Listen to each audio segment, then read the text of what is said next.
Good morning বন্ধুরা, তোমরা কেমন আছো? আশা করি সবাই ভালো আছো, আর আমিও ভালো আছি। আবারও চলে এসেছি তোমাদের সাথে নতুন একটা ভিডিও নিয়ে।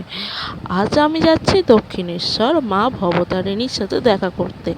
বুঝতেই পারছো, মায়ের সাথে অনেক দিন পর দেখা করতে যাচ্ছি। আর এখানে এসেছি আমি টাকাটা একটু তুলে নিয়েই বাস উঠে পড়বো। আমার বন্ধুরা অন্য জায়গায় আছে। আর এই দেখো, এই মেয়েটার জন্য আমি প্রায় 1.5 ঘন্টা দাঁড়িয়েছিলাম। ওর সাথে আমার যখনই দেখা হয় ও অনেকটা সময় ধরে আসে। আর আমার মনটা ওই জন্য আরও খারাপ হয়ে গিয়েছিল, আমি একটু বেশিই রেগে গিয়েছিলাম।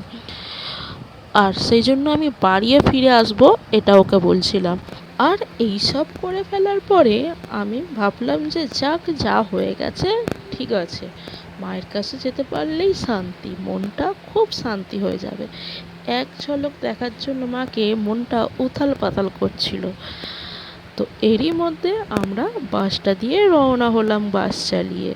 মানে আমরা চালাইনি, ড্রাইভার কাকু চালাচ্ছিলেন বাস। আর চলো আমার সাথে, তোমরাও মাকে দেখতে চলো আমার চোখ দিয়ে। চলো আমার সাথে। আর দেখো, এই রাস্তাতে আবার বৃষ্টি এসে গেছে। এদিকটা প্রচুর পরিমাণে বৃষ্টি হচ্ছিল। আর বৃষ্টি হলে দেখতেই পাবে যে পরিবেশটা কত সুন্দর হয়ে থাকে। আমার বেশ খুবই ভালো লাগছিল। আর বাসের জানলা দিয়ে ছিটে ছিটে বৃষ্টি পড়ছিল, যেন কি বলবো, দারুণ। আর এরই মধ্যে এই দৃশ্যটা আমি দেখলাম, এখানে কলকারখানার ধোঁয়ায় অনেকটাই মেঘ করে আছে। আর দেখো, আমি বৃষ্টিতে অনেকটা সময় ধরে বাসে বসেছিলাম, উপভোগ করছিলাম বৃষ্টিটা দেখাতে। আর আরেকটা মজার ব্যাপার হচ্ছে, এই বাসে যেতে যেতেই দেখলাম কিছু জায়গায় একদম শুকনো, আবার কিছু জায়গায় প্রচুর ভিজে হয়ে আছে। আর দেখো, পাতাগুলো ভিজে গেছে বলে কি সুন্দর লাগছে গাছপালাগুলো। হয়তো আমার একটু বেশিই লাগছিল সামনে থেকে দেখছিলাম বলে। তোমরা ভিডিওতে সেরমভাবে দেখতে পাবে কি জানি না। চলো, মায়ের কাছে গিয়েই দেখা হবে তোমাদের সাথে। আর এই দেখো, এই সেই দৃশ্য, একদিক দিয়ে ট্রেন যাচ্ছে আর একদিক দিয়ে গঙ্গা। আর গঙ্গার ওই পারেই হচ্ছে দক্ষিণেশ্বরের মন্দির। কোনটা দেখবো আর কোনটা দেখবো না বুঝতে পারছিলাম না। আবার তার উপরে বর্ষার গঙ্গা, গঙ্গায় তো এখন জল সব সময় ভর্তি হয়ে আছে। আর দেখো, যত মায়ের কাছে আসছিলাম না, মনটার মধ্যে ধুক ধুক করে একটা শব্দ হচ্ছিল, যেন মনে হচ্ছিল কত দিন মাকে দেখি নাই। সত্যি বলতে অনেক দিনই দেখি নাই।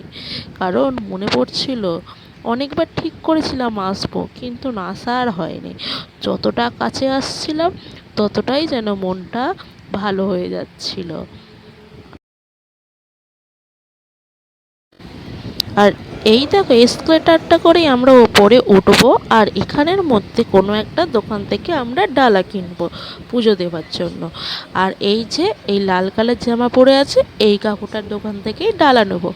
এখানে বিভিন্ন দামের ডালা পাওয়া যাচ্ছিল, 50, 100, 150, 200, 250 টাকা পর্যন্ত পাওয়া যাচ্ছিল। এর নিচেও তবে আছে। আর আমরা কোন ডালাটা নিলাম সেটা তোমাদের দেখাচ্ছি। দেখো, আর এখানে নয়, আমরা জুতোগুলোও রেখে দিয়েছিলাম, পুজো দিয়ে আসার পর নিয়ে যাব। আর দেখো, এই ডালাগুলো আমরা নিলাম। আর দেখো, এই পিকচারের দোকানটা থেকেই আমরা একটা পিকচার কিনবো। তো কী পিকচার কিনবো সেইটা দেখার জন্য ভিডিওটা লাস্ট পর্যন্ত দেখতে হবে, সারপ্রাইজ আছে। আর এখানে না, এই পিকচারগুলো খুব সুন্দর সুন্দর, খুব কমে আছে, 60 টাকা, 100 টাকা, 150 টাকা, 200 টাকা, 250 টাকা, এরও ওপরে আছে। আর এই কাউন্টারটা হচ্ছে 130 নাম্বার কাউন্টার। আর এইটা দেখতে দেখতেই না, আর মন্দিরটা বন্ধ হয়ে গেল। আর আমরা কি করলাম, গিয়ে একটু লাঞ্চ খেতে চলে গেলাম। একটু লাঞ্চ খেয়ে নিলাম, একটু কচুরি আর ছোলার ডাল খেয়ে নেওয়ার পরে আমরা কিন্তু তারপরে একটা আইসক্রিম খেলাম, আমি আর ও দুজন মিলে। আর আইসক্রিমটা ওই আমাকে খাওয়ালো। এরপরেই আমরা একটু মন্দিরের দিকে এগিয়ে গেলাম। আর মন্দিরের দিকে যাওয়ার পরে এত ভিড়, আর মন্দিরটা খোলা ছিল না বলে আমরা একটু ভিডিও হচ্ছিলাম। আর দেখো কত মানুষ অপেক্ষা করছে মন্দিরটা কখন খুলবে, এরই মধ্যে আকাশটারও মেঘলা করেছে। আর আমি ওকে বলছিলাম অনেকটা সময় লাগবে, কারণ আমি যখন ভিডিওটা বানাচ্ছিলাম তখন বাজে 1টা, আর মন্দিরটা খুলতে নাকি 4টের সময় লাগবে। তো এরই মধ্যে বৃষ্টি চলে এলো, আমার মনটা খুবই খারাপ করছিল। বৃষ্টি এসে গেল, এরই মধ্যে কত ভিড় হয়েছে, আমাদের তবে পুজো দেওয়া হয়ে গেছিলো। আর দেখো বৃষ্টির সময় মায়ের মন্দিরটা কেমন লাগে এটা একটু দেখে নাও। তবে আমি অনেকটা দূরে ছিলাম বলে, বৃষ্টিতে ভিজে যাচ্ছিলাম বলে ওই জন্য অনেকটাই দূরে দাঁড়িয়েছিলাম, তার মধ্যে দিয়েও তোমাদের দেখানোর চেষ্টা করলাম। এরপরে আমি বাড়ি চলে এসেছিলাম, মনটা খারাপ হয়ে গেছিলো। 4টের সময় অনেকটা অপেক্ষা করতে হবে না। আর মাকে এসে আমি একটা পিকচার দিলাম। এবারে এটা কেমন হয়েছে মায়ের মুখটা দেখলেই বুঝতে পারবে। মাকে ওপেন করতে বললাম, এই দেখো কীরকম পিকচার বলো তো, মা ভবতারিণীর একটা পিকচার নিয়ে আমি এসেছিলাম। আর কেমন হয়েছে তোমরা অবশ্যই কমেন্ট করে জানিও। এক মায়ের কোলে আর এক মায়ের ছবি, দৃশ্যটা সত্যিই খুবই ভালো। আর মা না এদিক ওদিক দিয়ে ভালো করে দেখছিল মায়ের পিকচারটা কতটা ভালো। আর খুব তাড়াতাড়ি ভিডিওটা আসছে, আর কেমন মূর্তিটা হয়েছে কমেন্ট করে জানিও। আর খুব তাড়াতাড়ি নতুন আবার একটা ভিডিও আসবে, চ্যানেলটা সাবস্ক্রাইব করে দাও আর বন্ধুদের সাথে শেয়ার করে দাও। টাটা বাই বাই, আবারও দেখা হবে তোমাদের সাথে।